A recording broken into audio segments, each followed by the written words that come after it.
Hello and welcome to another episode of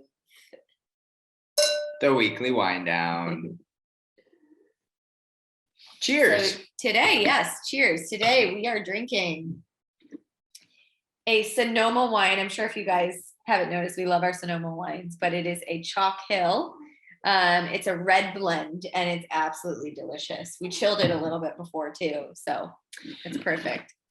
And it's great to chill wine, especially just given the flavor profile. Yes. So not too chilled. This is true. So when we come in, and what we're chatting about today is what is data-driven energy? We talk about everyone talks about energy all the time, and how can you be more energetic? How can you live more vibrantly? How can you be more energetic? And how can you do it sustainably? And so what we've been talking about for a long time is the inner and outer energy complex that you're able to now combine and work with. And why does data matter? Why is data important in this whole sequence? And it comes down to being able to manage what you measure. And anytime that we're doing something, whether it be a business, investing money in the stock market, investing money in real estate, you want to know the EBITDA of your business. You want to know the levels of the stock market. You want to know what the trend of the real estate market is like, because you want to manage your money where you put it. And it's just like we want to manage our energy.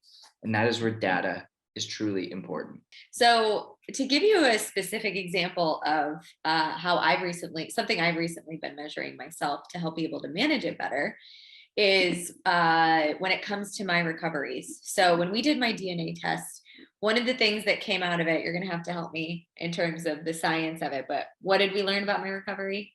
So what we learned was that you actually have lower inflammatory properties within your body.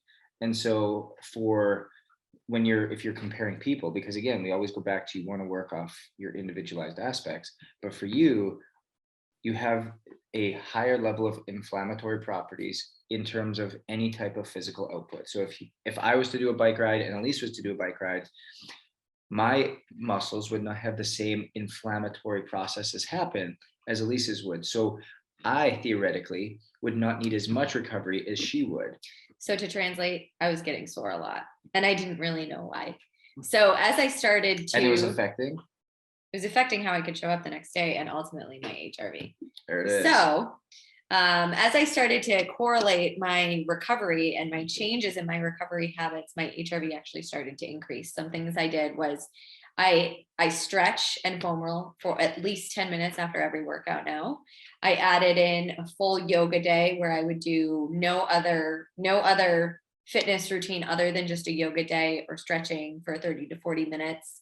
And I even just sometimes at night, if we're sitting on the couch or something, pull out a foam roller. And if I'm feeling particularly sore that day, we'll just add in some extra foam rolling. And as a result, I started to see my HRV increase. And because I was able to measure it, I was ultimately able to manage it.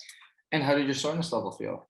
Oh yeah, feeling a lot better, but it also doesn't hurt that my fiance is a certified massage therapist. So that helps out sometimes too.